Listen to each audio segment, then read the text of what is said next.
Joining us from Panama City is NBC News Chief Foreign Affairs Correspondent Andrea Mitchell, also the anchor of this program that I so much admire.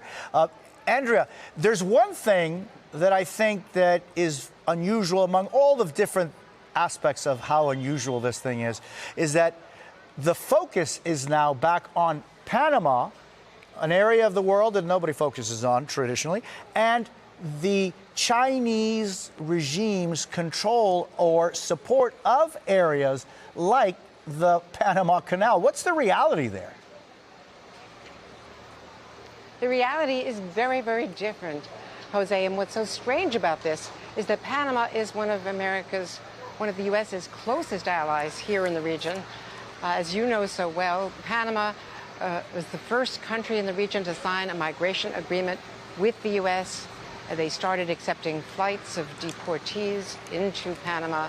They have a very tough migration rule here. They control the borders. They control drugs. They consider themselves an ally. At first, they thought this was a joke, the threat coming from President Trump. They had good relations with President Trump in his first term. They then were mystified. Then they got angry and defiant. Then you started seeing, as we've seen here in just the last days that we've been here, all this week, flags being arrayed all across on the streets in Panama.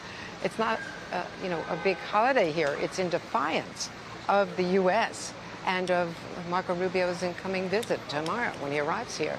I talked to a 44-year veteran of the canal, the Independent Panamanian Canal Authority, down at the canal, and he's a former administrator. He hosted Vice President Pence here in 2019, where there's nothing but praise from the Trump administration.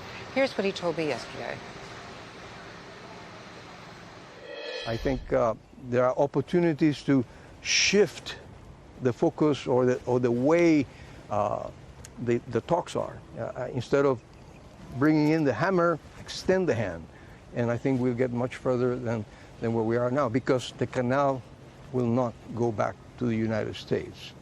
That's definitely not going to happen. I think you've seen, as you come over here, you've seen the Panamanian flag all over the place. And it's not our national holiday. It's here, the reception for Mr. Rubio, okay? Everybody is wearing a flag. I am wearing a flag, because this is our country, this is our canal, and it's going to remain in Panama. So the best interest of the U.S. is to establish a good working relationship and have these ships go by and serve the U.S. as we have been doing for over 100 years now. So a Hong Kong company does control 2 of the 5 ports on the entry and the exit. But to get into the canal, you have to have a Panamanian tugboat, a pilot. I watched it myself. They tug the container ships through. The canal is 51 miles long. It saves more than 9,000 miles. So control is critical. It's saving mostly U.S. products that are coming to or from the U.S. in this, the trip from Atlantic to Pacific or Pacific to Atlantic. So it's a critical shortcut, even more critical now, Jose, because of what's happening in the Middle East, because the Suez Canal is closed. So anything coming from Asia, this is absolutely the only way to get to the West Coast.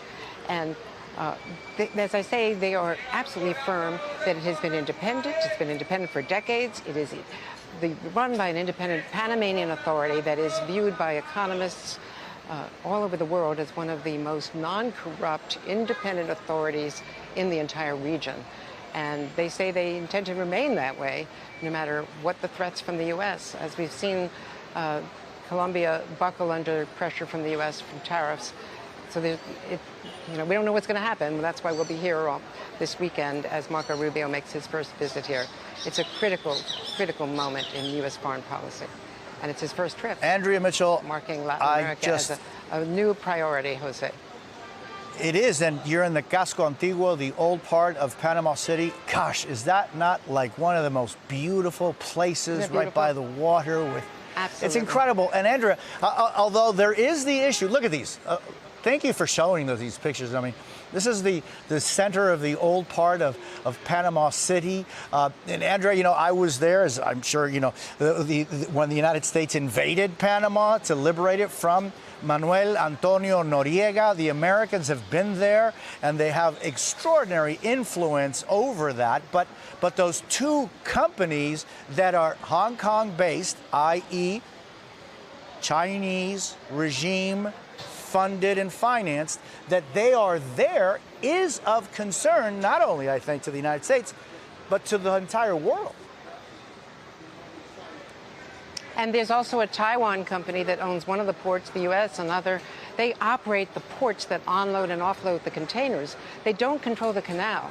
And what they don't understand here is what is the military issue for national security, as emphasized by Marco Rubio yesterday. We've got a lot of questions to get answers to.